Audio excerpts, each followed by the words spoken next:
Hey everyone. So I am coming on because, well, I felt called by Spirit to make some sort of a message. I don't even know what I'm supposed to be saying. I'm hoping that Spirit will speak through me. I've been having this really, strong pull to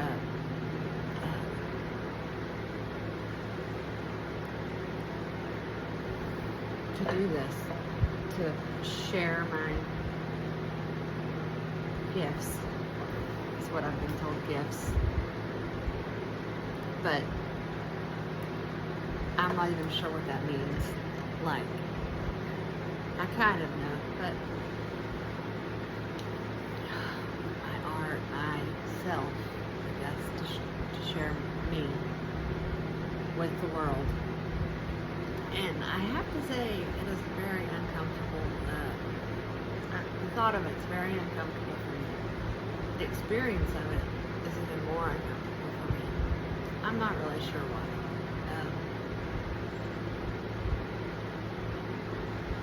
I do know that I'm called to share my story. I do know that I'm a storyteller. We're supposed to be. If I'm being honest, I'm just trying to I've been doing a lot of spiritual work and a lot of spiritual research and going within a lot. Into the darkest parts of me. And in doing so, I found out so much about myself and the universe, and how much bigger I am than just me in this physical vessel. How that we're all connected by the one true God, both dark and light, both good and bad. Two wings of the same bird, so to speak. Which has my head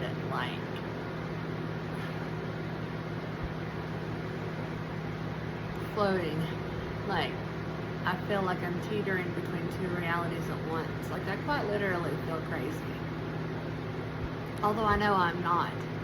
I know that actually I'm probably of sound mind more so than anyone around me, which feels very isolating. And I don't know if anyone else is feeling this way. I hope so. No, I don't mean that in a bad way, because this is very raw. But I hope I'm not alone in it.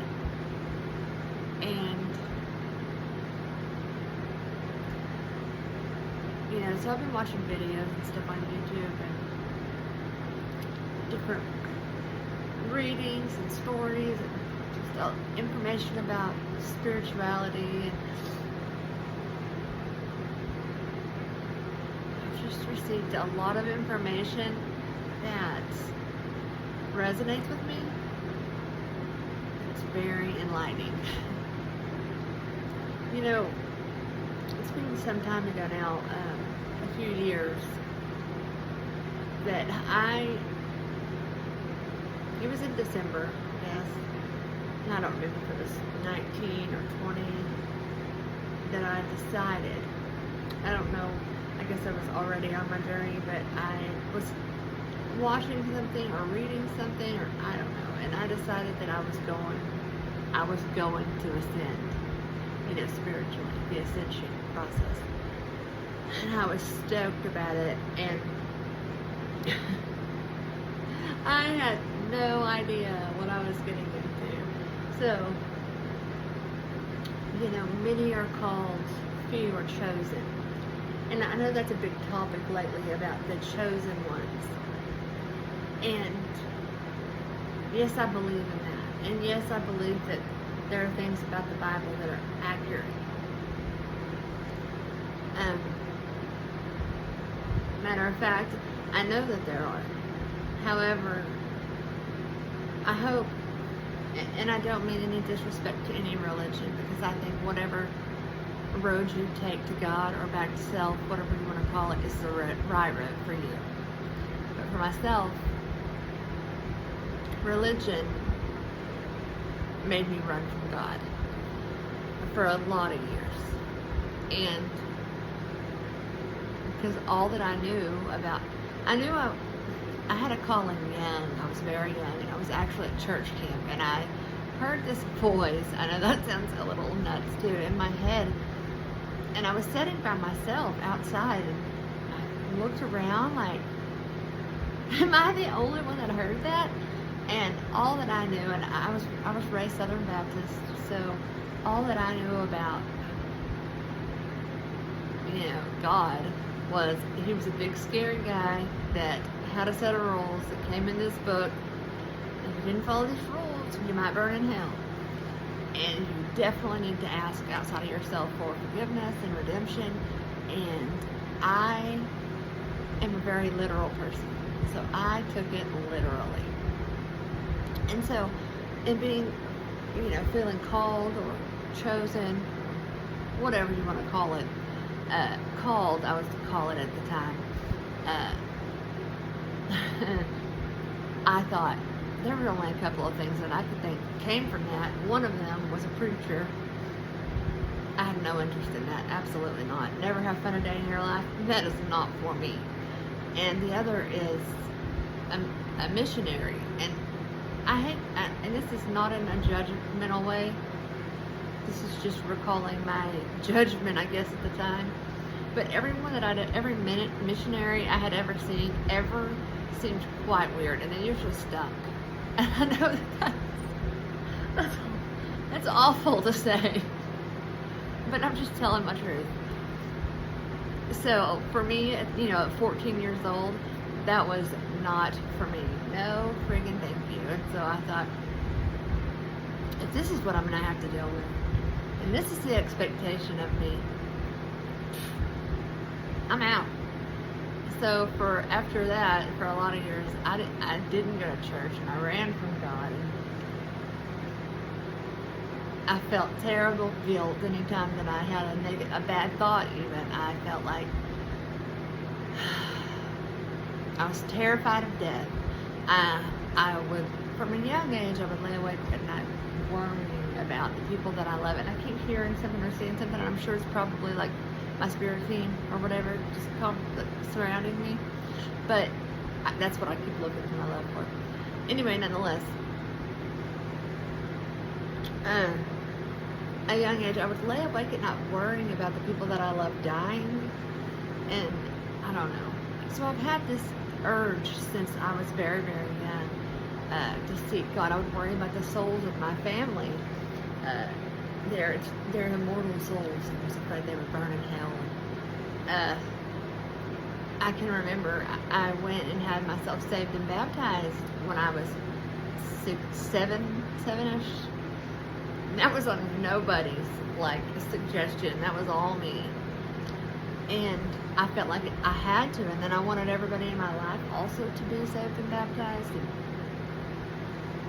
I didn't get the response that I wanted when I addressed everyone else about it, which I understand more so now, but at the time it was heartbreaking, traumatizing, really. But anyway, that's not even the point. So, yeah, back to many are called, few are chosen. I don't remember what verse in the Bible it says that, but so fast forward, lots of things happened. 14 to 2019 or 19 or 20 or something like that. 2019, 2020, and that's when I was gonna ascend. And we're at I'm gonna ascend. All right, many are called, few are chosen. That's taken out of context. Many are called. Everyone that is a human being has a God spark, who have God in you. You are a piece of God in this skin suit. This skin suit is temporary. That piece of God that lives in you is eternal. It is the Alpha and the Omega, the beginning and the end.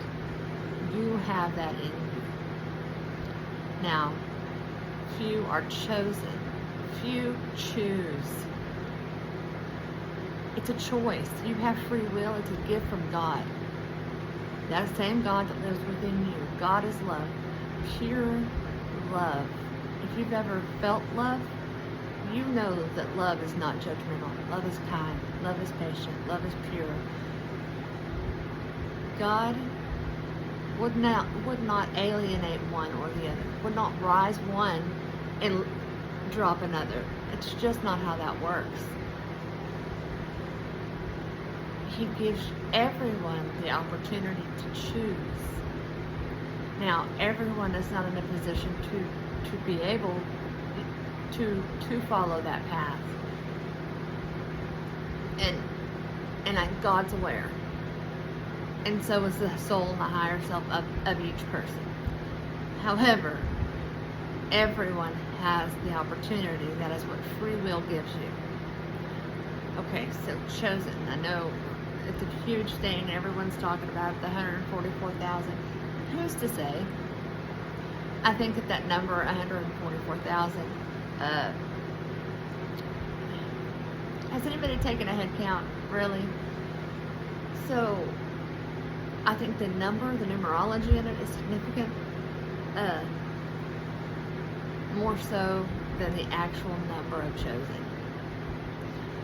And I think some chosen ones, those that choose to follow this path, change their mind. As a matter of fact, I know that they do. I know because you do not know what you're getting into. Making those choices. Now, it is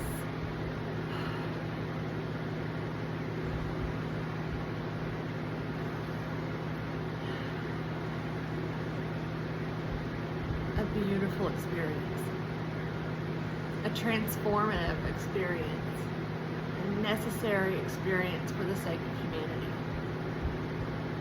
But not every soul has the strength to endure it, and that's okay. If you don't, that is okay. If you do, I am proud of you. I am so proud and so grateful for you. And you don't hear it enough, I promise. You don't hear the thanks enough. So, 1,000 times, thank you. It's very isolating, and you have to be strong. And if you think you're strong, it will be challenged, it will be tested over and over and over again. Ultimately, everything that you thought was you will be stripped. That's not who you are. You have to remember who you are. Who you are in past lives, who you're meant to be, and who ultimately who you are in lights. What is your name in lights? So on the other side, on the astral plane, in heaven, so to speak. And I feel like what religion is teaching, I have a hard time talking about it because I don't want to deter anyone from God, ever. Because the wrong path to God is better than no path to God. And I don't know that it's wrong. I don't think there is a wrong path because I think all roads lead to home. But I do want people to know, because for me, it freed me knowing some truths. For one thing, the truth that freed me was, if you're a parent and that baby, when your baby comes out and you hold that baby for the first time, the love that you feel, I have chills, the unconditional love. You would never, and that child grows up to be the worst person that you can imagine, you know, a rapist, a murderer, any of those things. I don't know about you, but for myself, if my boys grow up and they were any of those things, at the end of their life, I would not look at them and say, you're condemned to hell for eternity. You don't get to try again. You get this one life, and when it's done, you're done. Go to hell. I would never. You know what I would say? I would say probably the same thing you would say. It's alright. Do better next time. What'd you learn from it? That's exactly what I'd say. What'd you learn from it? Hoping that they learned. And then try again. And I would send them back to try again. I believe that is the God. That is the God that I serve. The God that is love. And that is love. Love is try again. That is why reincarnation is real. That is why we get to do it over and over and over. That is why some souls are strong enough to reincarnate and to be in this battle, to be chosen, the chosen ones, to choose. Because they have fought and they have learned and they have been the rapist and they have been the murderer and they have been the child, the victim. They have been everything that you can imagine, good, bad, and indifferent. Because ultimately it's for the evolution of our collective soul's consciousness. And right now, yes, it is a battle of light and dark. But it is so much different than you think. It's so much different than I thought. To heal yourself is to heal the collective. Yes, I'm a warrior for God, and yes, I will sacrifice whatever God asked me to sacrifice and walk away from and do even this for the greater, for God. But I'm doing it more than just for God. I'm doing it for you. I'm doing it for me. I'm doing it for my grandkids, my great-grandkids, my reincarnated self. I'm doing it for humanity. I'm sorry. Because something has to give. And all the solutions we have currently are not working. So, this is what I am choosing to do. And anyone that's on this path that feels this way, that wants freedom from the torment of who they once were and needs help with this, I am here to help. I have been through it. In this lifetime, if you can imagine it, I have experienced it and walked out. I have fought demon after demon after demon, and I have always prevailed. I am chosen. I chose to be chosen. And I'm proud to be chosen. And anyone else that chooses to be chosen, you have my support. You have my congratulations. You have my, you can do this. You can do this. You will have strength when you thought you had none. You will have beautiful change in your life. You will have beauty. Sorry, I'm in my garage. As you can see the fly strip behind me. There's flies everywhere. I'm in Oklahoma in the summertime. It's hot. You can probably hear my fan. I hope you can hear me. Anyway, distraction. And there will be lots of distractions. But I just realized I started this wondering why I was doing this, what my message was. This is it. Wow. Thank you, Spirit.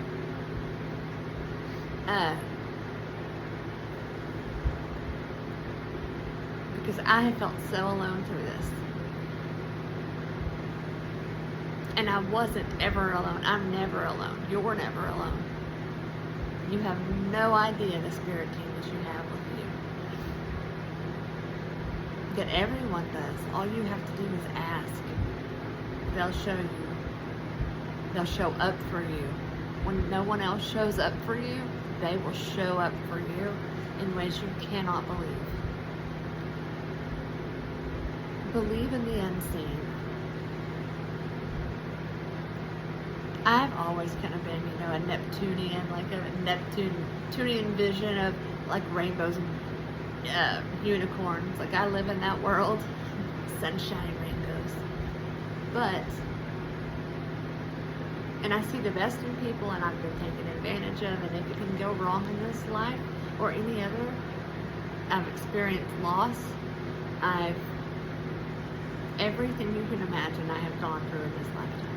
I know about it. I've walked through it, and I am still here, fighting for the greater good, for you and for myself.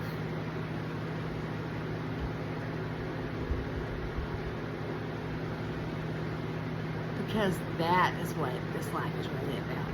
God did not send us here to suffer. God sent us here to expand. This is a test of energy. It is not a test of a human being. Change your mindset about it, and you can change your life. I promise. Well, I'm at 20:55. I think I'll let you go now, but thank you so much. Oh, I didn't even introduce myself. My name's Lindsay. And I guess I'll be talking to you again soon, because apparently that's what I just heard.